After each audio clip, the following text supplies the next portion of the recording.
The king pricked his finger with a needle, all in order to feed a flea. Seeing how the flea approached to suck his blood, the king found the situation very interesting to provide it with a home. He even had a glass house built especially for it. However, he never imagined that the flea would grow at such an astonishing speed. Soon after, it reached the size of a bean and could even easily pull a small carriage as it watched his pet spin around.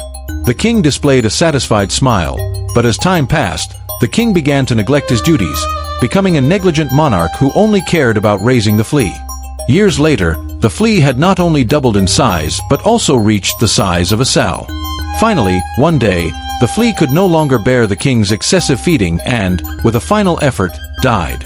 The king fell into a deep sadness, but suddenly remembered that he had not yet arranged his daughter's marriage. Then he had a brilliant idea. He ordered the flea to be skinned and announced that all the men in the kingdom could try to guess what the skin was. Whoever guessed correctly would marry his daughter. Some said it was pigskin, others that it was tree bark.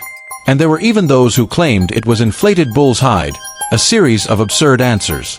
They amused the king, who was sure that no one would guess. However, at that moment, a tall savage slowly appeared.